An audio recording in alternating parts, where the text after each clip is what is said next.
तो यार हमारी एपिसोड की शुरुआत एक ऐसी दुनिया से होती है जिस दुनिया में सब कुछ मैजिक ही है और इस दुनिया के हर कोने कोने में तुम मैजिक पाओगे। यहाँ के लोग छोटे से छोटा काम और बड़े से बड़ा काम मैजिक के कारण करते हैं और ऊपर से ड्रैगन जैसे क्रिएचर्स का इस दुनिया में दिखना एकदम से नॉर्मल है। तो हाँ यार, शायद से तुम इस दुनिया में कोई भी एक ऐसा शख्स नहीं पाओगे जो कि मैजिक को ना इस्तेमाल कर सकता हो सिवाय हमारे मेन कैरेक्टर के। इस तरह जंगलों के बीच में कहानी हमारे मेन कैरेक्टर पे जाती है जो कि इस तरह से अपना वर्कआउट कर रहा होता है जैसे कि बच्चों का खेल हो और उसकी खाने की फेवरेट चीज क्रीम पफ होती है। तभी कहानी हमारे मेन कैरेक्टर के फादर रेगुलर बन्नेट पे जाती है जो कि 75 इयर्स ओल्ड होता है। आराम से सुकून से ही बैठा हुआ होता है। यूं ही उसका बेटा आते सारी दरवाजा तोड़ के उसे पूरे तरीके से अंदर से हिला देता है। इन सब में उसका फादर उस पे चिल्लाते हुए कहने लगता है, ओए माश, तुमने पूरा का पूरा दरवाजा क्यों तोड़ डाला? तो हमारा मेन कैरेक्टर जिसका नाम माश होता वो उसके जवाब में कहने लगता है, ओह मैं तो भूल गया था कि इसे अपनी तरफ खींचूं या फिर आगे की तरफ धक्का दूं। पर अब उसके फादर को उसकी इस हरकत से काफी ज्यादा एतराज होता है। माश अपनी नजरें झुकाते हुए अपने फादर से बोलता है, फादर माफी चाहता हूँ। और उससे यूं टूटता देख के उसके फादर से जरा भी बर्दाश्त ना होता। वैसे कहता है, जब तक तुम्हें अपनी गलती का एहसास है तो फिर खैर है। और अब माश उस दरवाजे को ठीक करने के लिए बाहर ले जाने लगता है, लेकिन पागल मसला है बाहर ले जाते भी दरवाजे के टुकड़े कर डालता है। देखने के बाद उसके फादर को फिर भी गुस्सा आ रहा है, लेकिन अब वो जो दोबारा से माफी मांगता है तो उसका फादर एक ही लम्हे में उससे माफ कर डालता। फिर दूसरे सी में माश अपने फादर से पूछने लगता है, फादर आप मुझसे ये सारा का सारा वर्कआउट क्यों करवाते हैं? जो सुनने के बाद उसका फादर अपने दिल में कहने लगता है, क्योंकि तुम दूसरे लोगों से काफी अलग हो और तुम मैजिक का इस्तेमाल तक नहीं जानते। यही वजह से तो मैं तुम्हें लोगों से भी अलग लगता हूँ। तो एटलीस्ट यार मैं तुम्हारे लिए इतना तो कर ही सकता हूँ। उसका फादर एक तरफ सोचने के बाद उससे कहने लगता है, मैं तुम्हें बाद में बताऊंगा क्योंकि मैं किसी काम से बाहर जा रहा हूँ। जाते जाते उसका फादर सीरियस होके कहने लगता है, माश मैं तुम्हें कई बार ये बता चुका हूँ, मेरी गैर मौजूदगी में सिटी में जाना तुम्हारा मना है। ये कहने के बाद उसका फादर यहाँ से चला जाता है, पर उसके जाते सार ही उसके फादर के लाख मना करने के बावजूद भी माश अब सिटी की ओर बढ़ने लगता है। ये सोचते हुए माफी चाहता हूँ फादर, लेकिन अब पेट पूजा के हाथों में मजबूर हूँ। ये कहते हुए माश अपने चेहरे को कुलाक से ढक के अब सिटी में आ जाता है। और सिटी में वो एक चीज बहुत ज्यादा कॉमन पाता है, वो हर एक कोने कोने में मैजिक का मौजूद होना। इसी दौरान माश एक शॉप में क्रीम पफ को लेने को जाता है। उसी बीच में माश जो ही शॉप ओनर को पैसे देने लगता है, वो शॉप ओनर उन पैसों के सिक्के को देख के वहीं पे खड़ा का खड़ा चौंक जाता है। कि उससे इस बात का तो एहसास हो जाता है कि हाँ यार ये शख्स जो भी है, मगर इसने अपने हाथों के दम से आजकल के दौर में ह्यूमनली पॉसिबल बिल्कुल नहीं है। उसकी धज्जियां उड़ता देख के हमारा मेन कैरेक्टर उससे माफी मांगते हुए इन सिक्कों को दोबारा से अपने हाथों से सीधा करता है, पर ये देख के मजीद उसकी धज्जियां उड़ जाती है। इन सब में माश क्रीम पफ तो बाय कर लेता है, मगर एक हवा के झोंके से उसकी क्लॉक की टोपी उसके सर से जैसे तैसे हटती है। के चेहरे पे अपनी नजरें ठहराने के बाद आसपास के सारे लोग हमारे मेन कैरेक्टर माश के पास जमा होने लगते हैं। सारे लोगों के चेहरों से हैरान और परेशानी साफ जाहिर हो रही होती है। दूसरा सीन मैजिक सिक्योरिटी फोर्स पे जाता है। यहाँ पे एक ऑफिसर एक अखबार में देखता है कि मैजिकल एकेडमी में डिवाइन विशनरी का टाइटल किसी बच्चे को मिल चुका है। पर अपनी नजरें ठहराने के बाद उस बंदे को थोड़ी सी जेलसी सी फील होने लगती है कि जिसको भी ये डिवाइन विशनरी टाइटल मिलता है वो बहुत ज्यादा फेमस और नोबिलिटी वाली लाइफ जीता है। तुम ये कह सकते हो वो लाखों में एक ही विजिट होता है। अब इसी में उससे एक रिपोर्टर कॉल आती है जो कि हमारे मेन कैरेक्टर के बारे में ही होती है। लोगों का कहना होता है कि एक ऐसा बंदा है जिसके चेहरे पे कोई निशान तक नहीं है। कहानी माश पे जाती है जो कि इसी में एक शराबी सिक्योरिटी मेंबर हमारे माश से टकरा जाता है। सारा का सारा ब्लेम माश पे डालने लगता है कि वो दिन भर मेहनत करता है तुम लोगों को महफूज रखने में। देखो तुमने अपने क्रीम पफ से उसकी वर्दी गंदी कर डाली। तक उस सुनने के बाद माश उसके कपड़े पकड़ के वहीं पे फाड़ डालता है। वो पागल मसल है उसकी भलाई करने के लिए कर रहा होता है। वो उसे कहता है मैं तुम्हें ये दो के लिए आऊंगा, पर उससे क्या मालूम ऐसा करते करते उसने उसका बड़ा नुकसान कर डाला है। और अब थोड़ी देर में वहां पे मैजिकल सिक्योरिटी ऑफिसर भी पहुंच जाता है। उसकी नजरें जो ही माश पे पड़ती है तो वो ये देख के ही समझ जाता है यही है वो बंदा जिसके बारे में रिपोर्ट मिली है कि इसके चेहरे पे वो मैजिकल ब्रांड का निशान नहीं है जो कि सबके चेहरों पे मौजूद है। इसका मतलब ये मैजिक इस्तेमाल ही नहीं कर सकता। खैर यार हमें बताया जाता है इस ऑफिसर का नाम है ब्रैड।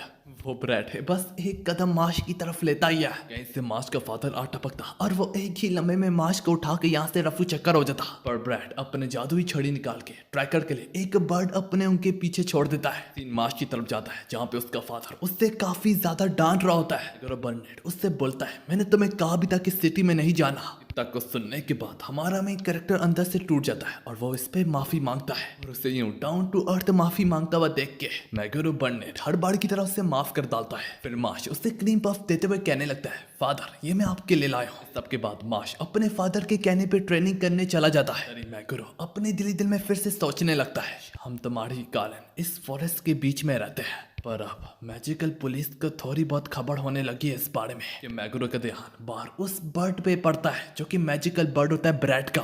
तभी नजर चिपकते ब्रैड और उसकी फोर्सेस इस घर में सीधा टूट आती है और अब देखते देखते ब्रैड मैगरो को टॉर्चर करना शुरू करता है कि तुम्हारा बेटा कहाँ पे छुपा है। वो मैगरो को काफी मारते और काफी धमकाते और काफी ज्यादा टॉर्चर करते हैं, लेकिन मैगरो बर्नेट इतनी मार खाने के बावजूद भी अपना मुंह ना खोलता। वो ब्रैड उससे बार बार कह रहा भी होता है कि ऐसे बंदों को जीने का कोई हक नहीं है हमारी हिस्ट्री में जिसके चेहरे पे मार्क ना हो। और अब मैगरो बर्नेट को अपना एक पास सा याद आने लगता है, इसमें वो मैजिक तो इस्तेमाल कर सकता था लेकिन उसका मैजिक काफी ज्यादा वीक था और जिस वजह से उसकी अपनी फैमिली से लेके बाहर के लोग उससे बुली करते थे, तंग करते थे और उससे नीचापन महसूस करवाते थे। और इसी तरह वो बड़ा होता गया और आखिरकार वो तंग आके सुसाइड करने का सोचने लगता है। मगर जहाँ पे वो सुसाइड करने लगता है उससे एक बच्चे की वहां पे रोने की आवाज आती है। जब उससे जो जो ही अपनी बाहों में लेता है वो उसके चेहरे पे कोई मार्क नहीं पाता मैजिक का। पर अपनी नजरें ठहराने के बाद मैगरो को इस बात का एहसास होता है ये मासूम बच्चा बिल्कुल इसकी तरह है, नहीं इससे भी क्या गुजरा है। और उसके चेहरे पे ब्रांड्स के निशानात ना होने की वजह से उसके पेरेंट्स ने उससे छोड़ डाला और सिर्फ उस बच्चे को अपनी बाहों में लेने से वो बच्चा काफी ज्यादा खुश होने लगता है। फिर उसे इस बात का एहसास होता है कि जिंदगी में पहली बार उसको किसी की नहीं बल्कि किसी को उसकी जरूरत है और ये बच्चा कोई और नहीं बल्कि हमारा माशा है। ये सोचते सोचते कहानी प्रेजेंट पे आती है।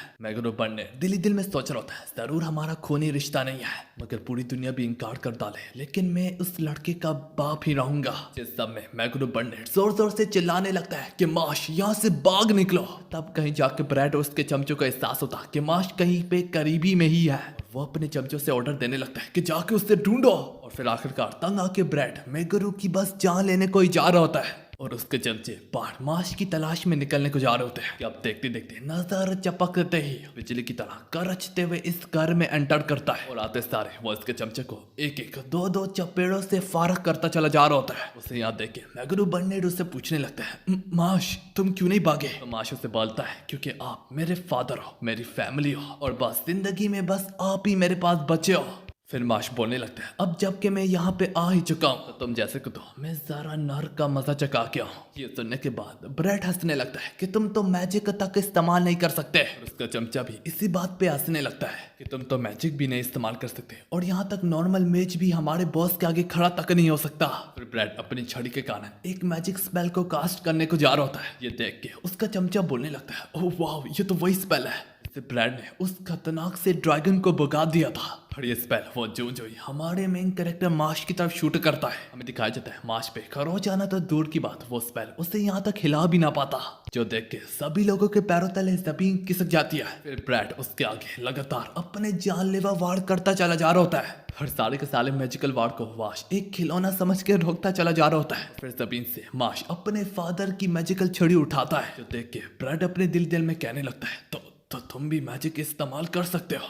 जो देख के वो फौरन से बैरियर को कास्ट करता है। हालांकि हमारा मेन कैरेक्टर उस जादुई छड़ी को मैजिक के लिए इस्तेमाल ना करता बल्कि वो अपनी गजब किस्म की स्पीड से उस मैजिकल छड़ी को उसकी तरफ फेंकता है क्योंकि इतनी ज्यादा खतरनाक स्पीड की वजह से कटाना से भी ज्यादा शॉट ब्रैड की शील्ड को तोड़ते हुए उसके मुंह पे एक स्क्रैच डालते हुए दीवार में धंस जाती है। और अब आखिरकार इतना कुछ देखने के बाद ब्रैड अपने घुटनों पे बैठ जाता है। हमारे मेन कैरेक्टर माश का फादर कुछ ज्यादा ही अमेज्ड होता है। वो सोच रहा होता है कि मैं तो बस उसे इतनी ट्रेनिंग दे रहा था कि वो अपना सेल्फ डिफेंस कर सके क्योंकि मैंने सोचा नहीं था वो मैजिक के आगे अपने घुटने ठिका सकता है। और आप देखो तो सही उससे। और सबके बावजूद भी मैगरो बर्नेट अब दिल में परेशानी से कहने लगता है और फिर भी अब पुलिस हमारे पीछे आती रहेगी। इसी बात से मुखातिब होकर ब्रैड भी हमारे मेन कैरेक्टर से यही कहता है कि जरूर तुमने मुझे हरा दिया लेकिन इसका ये मतलब नहीं कि पुलिस तुम्हें छोड़ डालेगी। तो मेरे साथ एक डील करो और इस मामले को यहाँ पे खत्म करो। हर साल एक ही स्टूडेंट खुदा की तरफ से चुना जाता है और इस मेथड को डिवाइन विशनरी कहते हैं। तो मैं चाहता हूँ तुम मैजिकल एकेडमी में दाखिला लो और इस मकाम को हासिल करो। और जब तुम इस मकाम को हासिल करोगे लोग तुम्हारी एग्जिस्टेंस को कबूल कर लेंगे।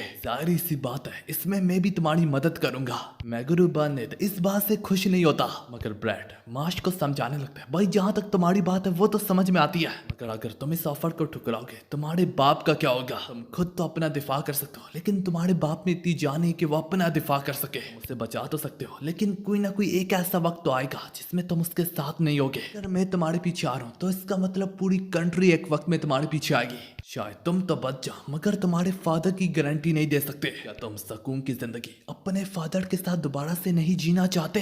इतना कुछ सुनने के बाद मार्श उसकी ऑफर को कबूल कर लेता है। वो अपने फादर को बताता है कि मैं आपके साथ सकून से दोबारा से जीना चाहूंगा। अब आखिरी सीन में हम हमारे मेन कैरेक्टर मार्श को मैजिक एकेडमी की 4 दीवारों में देखते हैं और इसी के साथ हमारी एपिसोड यहाँ पे खत्म होती है।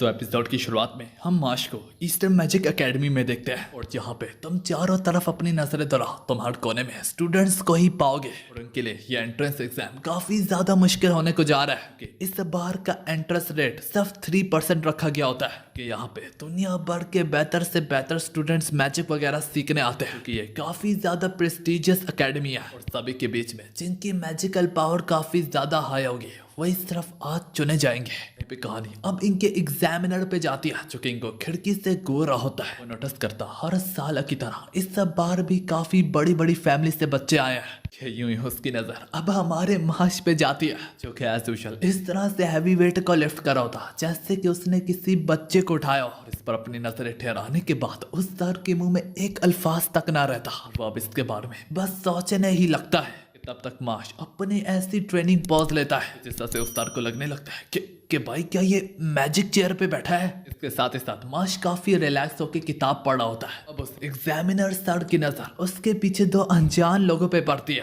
जो कि अपने आप को इन दरख्तों के कारण छुपाने की कोशिश कर रहे होते हैं, पर ये कोई अनजान शख्स ना होते बल्कि एक इनमें से मार्श का फादर है और दूसरा वो ब्रैड ऑफिसर है। ताकि किसी का शक अब मार्श पे ना पड़े, उस ब्रैड ऑफिसर ने मार्श के मुंह पे भी वो निशान सा डाल दिया होता है और ये निशान सिर्फ उन्हीं के चेहरों पे होता है जो मैजिक का इस्तेमाल कर सकते हैं। फिर आप देखते देखते सारे स्टूडेंट्स को एक आवाज सी सुनाई देती है, ग्रीटिंग्स, और ये कहते हुए वो एक तूफानी मैजिक के साथ इस स्टेज में सीधा एंट्री मारता है। वो इनका एग्जामिनर सर होता और वो आते सारे कहने लगता है, मैं तुम सबका एग्जामिनर हूँ, क्रोड लूची। ये नाम सुनने के बाद सभी लोगों के पैरों तले जमीन खिसक जाती है और वो कहने लगते हैं, इस साल के सारे बेस्ट मेजेस में से 7th नंबर पे बेस्ट अप एंड कमिंग मेज है ये। अपनी सारी तारीफें सुनने के बाद वो दिल ही दिल में कहने लगता है, हाँ हाँ करते जाओ मेरी पूजा। ये तभी हमारा पागल मेन कैरेक्टर कहने लगता है, हो जिस आग से तुम एंट्री मार के आए हो काफी गर्मी लग रही होगी, कहीं जले तो नहीं ना? पर क्लार्ड लूची अपने दिल ही दिल में कहने लगता है,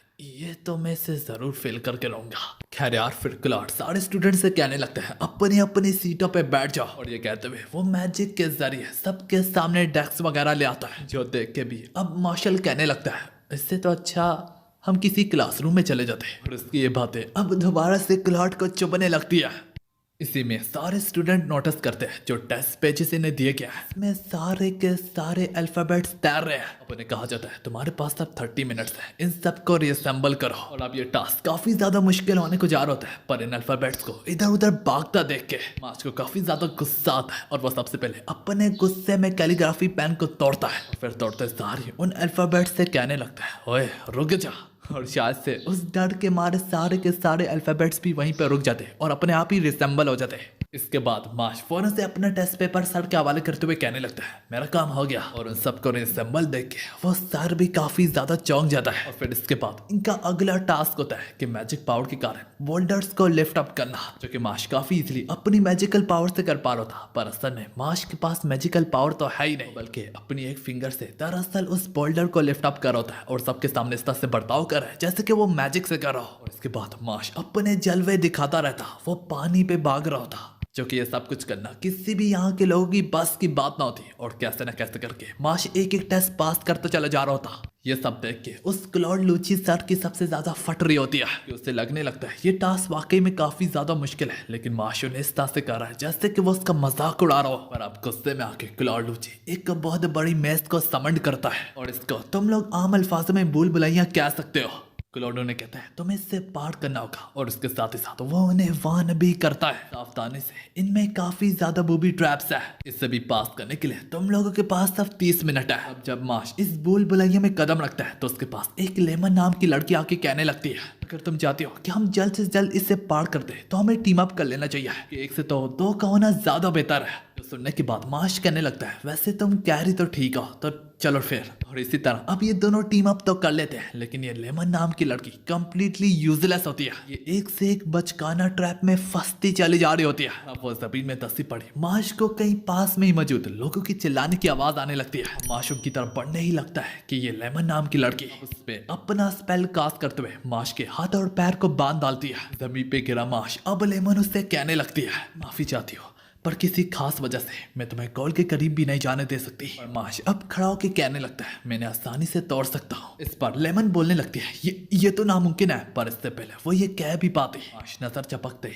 अपने हाथ और पैर में से इस आयरन कफ को तोड़ डालता, जो देख के लेमन के पैरों तले जमीन खिसक जाती है और इसी लम्हे में माश यहाँ से चला जाता है। लेमन यहाँ पे अब उसका पीछा करने की कोशिश करने लगती है पर इसी में वो अपने पीछे एक अजीब से जीव को पाती है। लेमन उसके खिलाफ जाने की कोशिश तो करती है पर बात ना बन पाती। वो जीव उससे कहता है मेरे पहेली का सवाल दो और यहाँ से चली जाओ। ये कहते हुए उसने उससे एक अजीब सी पहेली बोली होती है जो कि लेमन को जरा भी समझ में ना आती। वो सारी उम्मीदें खो बैठती है फिर अपने घुटनों पे भी बैठ जाती है और तब कहीं जाके उससे याद आता उसने माश को फंसाने की कोशिश की और जैसी करनी वैसे बढ़नी। लेमन अपनी किस्मत को कबूल कर लेती है और यहाँ पे अपनी मौत को भी। पर इससे पहले वो मास्टर उससे छू भी पाता कि अब दोबारा से यहाँ पे माश आ जाता है। वो अपने एक ही गजब किस्म के वार से उस जीव का काम तमाम कर डालता है। इसी बीच लेमन उससे पूछने लगती है अब तुम मेरे लिए वापस क्यों आए। तो माश उससे बताता है कि उसे उसके लिए दुख हो रहा था। अब लेमन भी उससे माफी मांगते हुए कहने लगती है पर हम वक्त पे नहीं पहुंच पाएंगे।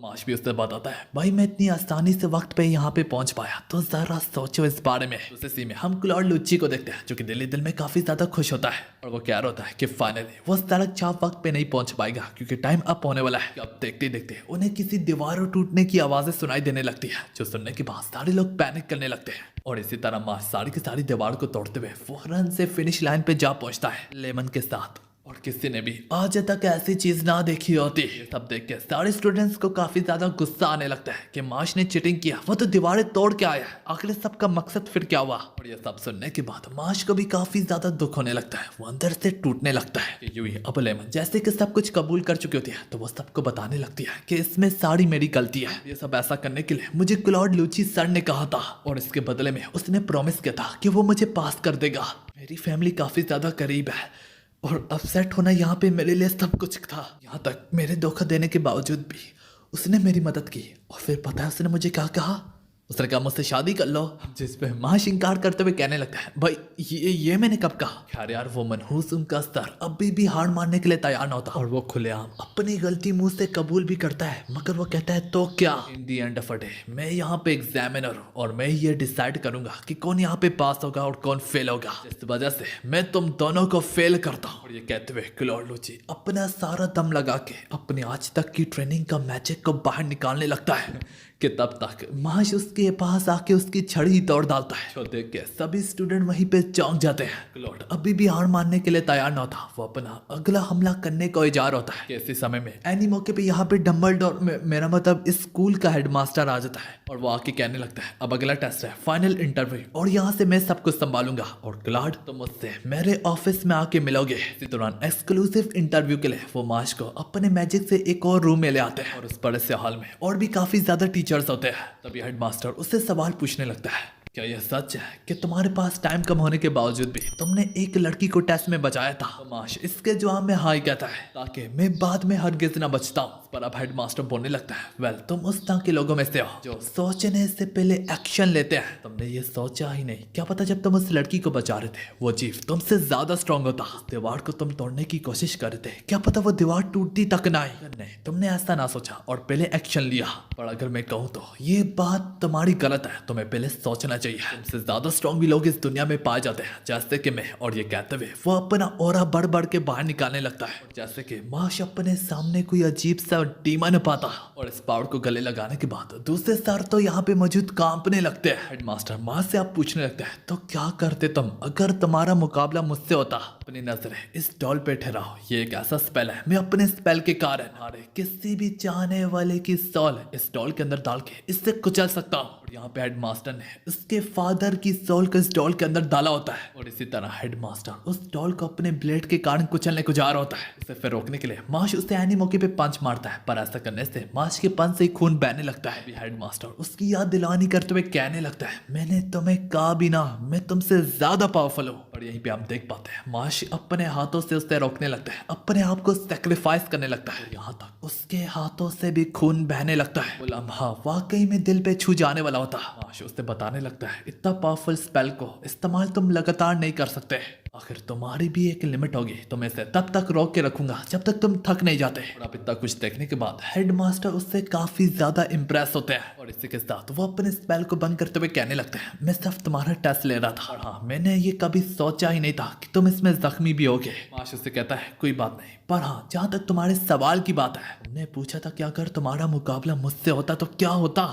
मैं तुम्हें बताता हूँ क्या होता। सिंपली मैं तुम्हें एक पंच से ही तुम्हारी जान को नोच लेता। सब में आसपास के सारे सर अब माश पे भड़क उठते हैं। हेडमास्टर को उससे जरा भी फर्क ना पड़ता और बस कहता, तुम्हारा स्वागत है हमारी यूनिवर्सिटी में, आई मीन एकेडमी में। और अब दूसरे सी में हम माश के फादर को देखते हैं जिससे होश आ चुकी होती है। तो यार माश ने इसकी एकेडमी के एंट्रेंस एग्जाम को पास कर दिया है। इस सी में फिर माश क्लासरूम में बैठा हुआ होता है। इस बार का लेसन इनके लिए काफी सिंपल होता है कि अपनी मैजिकल पावर से सिर्फ इस ताले को खोलना है, लॉक को। हल्टा माश अपनी फिजिकल पावर से तोड़ डालता है और ये सब देखने के बाद वो टीचर्स पे काफी ज्यादा गुस्सा होने लगती है। इसी में ये सब देख के एक स्टूडेंट कहने लगता है, भाई आजकल के स्टूडेंट्स को क्या हुआ है, मैं तो उसके करीब भी नहीं जाना चाहता। बाड़ी हम कुछ अनजान स्टूडेंट्स को देखते हैं जो कि ये सब देख के काफी ज्यादा खुश हो रहे होते हैं। तो इसी में हम उसी अनजान स्टूडेंट को देखते हैं जो कि अपना रूम ढूंढते दौरान कहने लगता है, काश कि मैं जैसे स्टूडेंट्स के साथ तो ना ही बैठूं। और यहाँ पे ये बात माश की कर रहा होता है कि वो जूं ही अपने रूम के नंबर के करीब जाता है, वो अपने रूम का दरवाजा ही ना पाता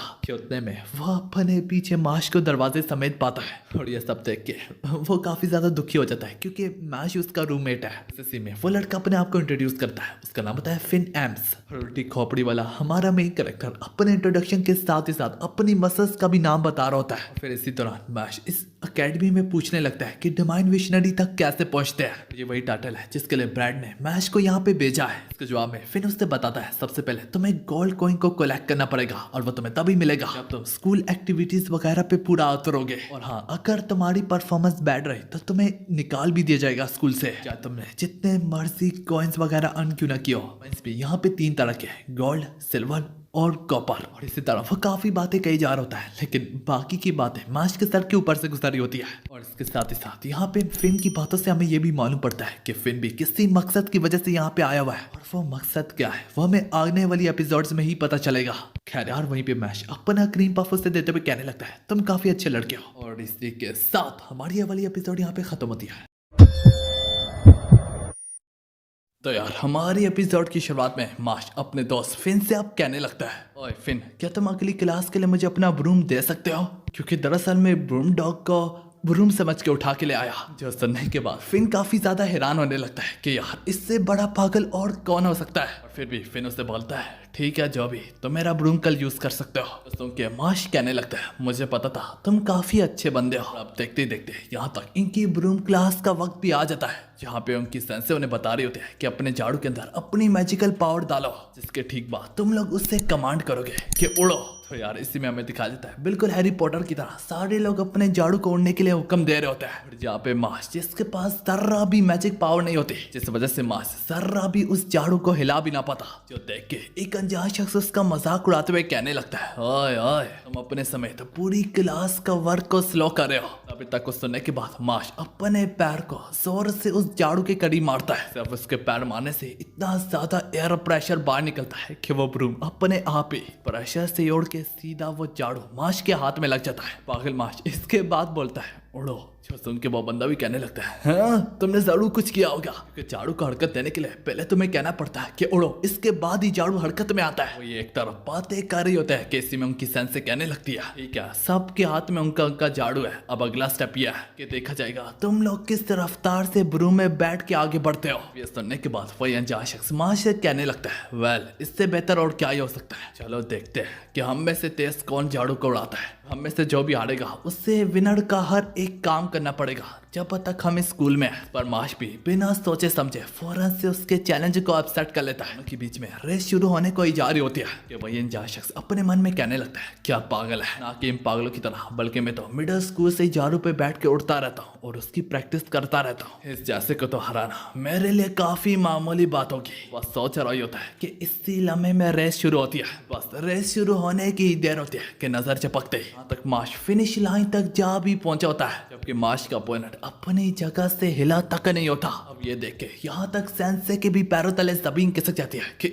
कि यार ये तो न्यू वर्ल्ड रिकॉर्ड बन गया है। कहानी फिन पे जाती है जो कि सभी स्टूडेंट्स के पीछे खड़ा होता है और यही वजह से उसे दिख गया होता है आखिर माश कैसे वहां तक जा पहुंचा। सबसे पहले माश ने अपनी फिजिकल एबिलिटीज के कारण इस ब्रूम को फेंका, जिसके बाद एक गजब किस्म की जंप मार के फौरन से ब्रूम के ऊपर लैंड किया और वहां तक जा पहुंचा। तब सब कुछ हो जाने के बावजूद भी उसका अपोनेंट इस सच्चाई को कबूल ना कर पाता और वो कहने लगता है तुमने चीटिंग की होगी। तो देख के माश कहने लगता है तुम्हें तो देख के मुझे दुख होने लगा है कि तुम सच्चाई को गले ही नहीं लगा सकते। और वेल मुझे इतना दुख हुआ है कि मैं अपनी शर्त को भी वापस लेता हूँ। जो सुन के उस अनजान शख्स को काफी ज्यादा गुस्सा आने लगता है कि ये मेरा मजाक क्यों बना रहा है। ऐसे में पीछे से एक और अनजान शख्स आके इसका मुंह अपने मैजिकल स्टिंग के जरिए बंद कर डालता है। इसके ठीक बाद वो माश से कहने लगता है माफ करना, ये सिर्फ मेरा दोस्त है। हमें पता चलता है इस अनजान शख्स का नाम केविल होता है। सारे के सारे उसे यूं माश से बातें करता देख के काफी ज्यादा डरने लगते हैं। इस समय वो माश से कहने लगता है मुझे तुम काफी ज्यादा पसंद आए हो, क्या मेरे दोस्त बनना पसंद करोगे। पर बीच में ही सेंसे आते हुए कहने लगती है ये तुम दोनों क्या कर रहे हो, हम लोग इस वक्त बीच क्लास में हैं। केवल जाते जाते कहने लगता है स्कूल के ओवर हो जाने के बाद मैं तुम्हारा यहीं पे इंतजार करूंगा। इस क्लास के खत्म हो जाने के बाद हमें दिखाया जाता है केवल उसी शख्स को पीट रहा होता है जो कि हमारे मेन कैरेक्टर मतलब के मास से ब्रूम रेसिंग हार गया होता है। उसे पीटते हुए कहने लगता है मैंने तुम्हें सिर्फ इतना ही ऑर्डर दिया था कि उससे बर्बाद कर डालो और तुम वो भी ना कर पाए। कहानी माश और फिन पे जाती है। वहीं पे माश अब फिन से पूछने लगता है ओए इस केवल से सारे लोग डरते क्यों हैं। तो इसके जवाब में फिन अपनी नजरें झुकाते हुए कहने लगता है क्योंकि वो एक ऐसे शख्स का बेटा है जो कि ब्यूरो ऑफ मैजिक में एक हाई रैंकिंग मेंबर है।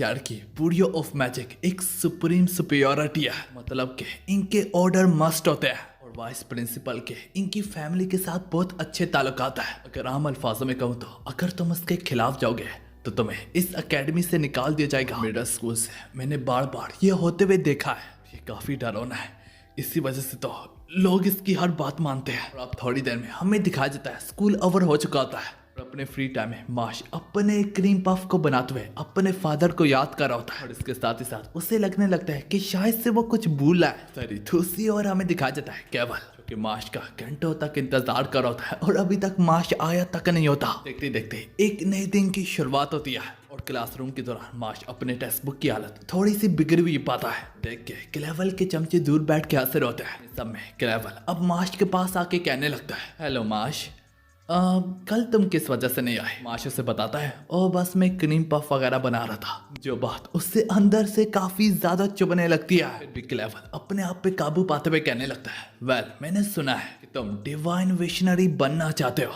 जो कि मेरे होते हुए तुम आसानी से इस एकेडमी में बन भी सकते हो कि मेरे ताल्लुकात वाइस प्रिंसिपल के साथ काफी ज्यादा अच्छे हैं। अगर तुम मेरा काम करोगे तो मैं इस बात का ख्याल रखूंगा कि तुम्हारा काम हो जाए। और ये बात माश को काफी ज्यादा अच्छी लगती है, वो फौरन से इसके लिए राजी हो जाता है। के बाद से क्लेवल माश के साथ इस तरह से बर्ताव रखता होता जैसे कि माश उसका गुलाम हो। माश से यहाँ तक अपने जूते वगैरह भी साफ करवाता होता और इसके अलावा भी काफी कुछ और। फिर अगले दिन भी माश अपनी न्यू टेक्स्ट बुक की भी हालत बिगड़ भी पाता है। जो देख के वो फिन से कहने लगता है ओए फिन क्या मैं तुम्हारे साथ टेक्स्ट बुक शेयर कर सकता हूँ। तो फिन उसे केवल के डर के मारे फोन से इनकार कर देता है। पर इसके बावजूद भी माश जानबूझ के उसके साथ बैठते हुए कहने लगता है तुम्हारा बहुत बहुत शुक्रिया मुझे अपने पास बुलाने के लिए, और बाय द वे कल झाड़ू देने के लिए शुक्रिया।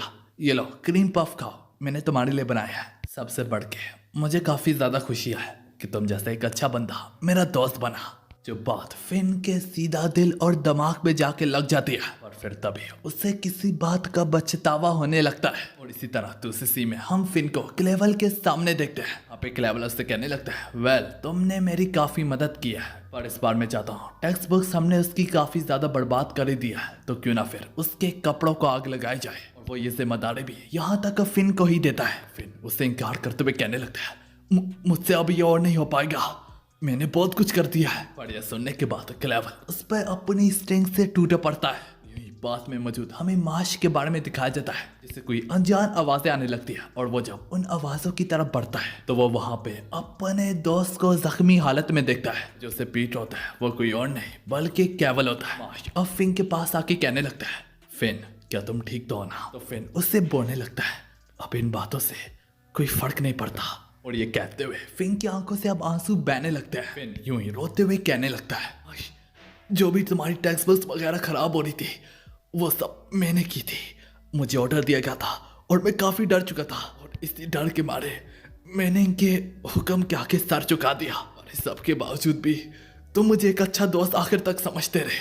बस मैं माफी चाहता था, मुझे माफ कर दो माश, मुझे माफ कर दो। इसी में केवल अब माश से कहने लगता है, वेल माश, मैं वैसे भी वाइस प्रिंसिपल के पास जा रही हूँ, क्या तुम भी मेरे साथ आना चाहोगे? इसी बहाने मैं तुम्हारी मुलाकात उनसे करवा दूंगा और शायद से तुम्हारा काम भी हो जाए।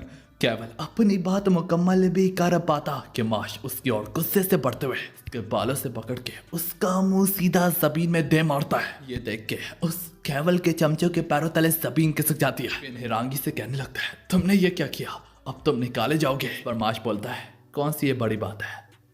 पर फिर बाद में उससे होश आती है, नहीं नहीं ये तो बहुत बड़ी बात है, ये मैंने क्या कर दिया? और इन सब में वाइस प्रिंसिपल यहाँ पे आके कहने लगते हैं, हाँ तुमने वाकई में बहुत बड़ा किया। मैंने ये पूरा का पूरा वाकया अपनी आंखों से देखा और फिन और माश तुम्हें अब जल्दी स्कूल से फारिग कर दिया जाएगा, क्योंकि तुम लोगों के स्टेटस में बहुत ज्यादा फर्क है। वो एक अमीर खानदान का बेटा था और ऊपर से उसका बाप बुरियो ऑफ मैजिक का एक मेंबर भी है। और उसकी ये बकवास अब माश को चुभने लगती है तो माश उस पर भी टूट पड़ता है। यहाँ तक वो एक जमीन में खड्डा खोल के वाइस प्रिंसिपल को जिंदा दफन करने लगता है। अब अगले ही लम्हे में हम माश को हेडमास्टर के रूम में देखते हैं। हेडमास्टर उसे नोटिस दिखाते हुए कहने लगता है, ये बुरियो ऑफ मैजिक की तरफ से आया है, वो लोग तुम्हें फौरन से इस अकेडमी से फारिग करना चाहते हैं। लड़के मैं तुम्हें पहले ही बता दूं, बुरियो ऑफ मैजिक इस कंट्री की सबसे हाईएस्ट लीगल अथॉरिटी है। जिसके बच्चे को तुमने मारा है उसका बाप वहाँ पे एक हाई रैंक को होल्ड करता है, तो इसका मतलब तुमने जो भी किया है उसकी माफी नहीं है। हालांकि सबसे बढ़ के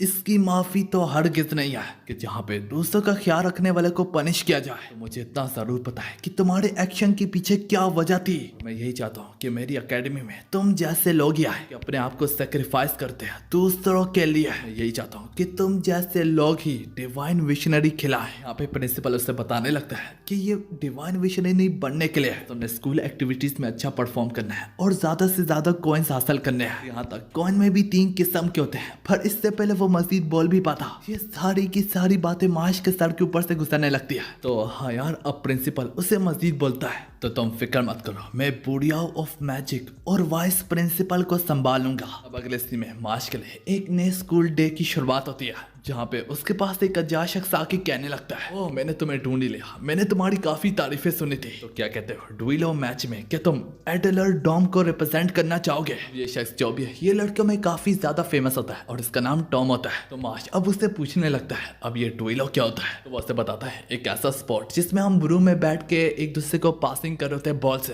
हालांकि यहाँ पे माश उसे काफी इनकार करता है पर वो माश को लगातार फोर्स करता जाता है। अब अगले सीन में हम उसी डुइलो गेम को खेलते हुए देखते हैं और यहाँ पे माश बस जब जमीन पे बैठ के देखता रहता और वो कहता मैंने तुम्हें कहा भी था मैं उड़ नहीं सकता। और इसी के साथ हमारी एपिसोड यहाँ पे खत्म होती है।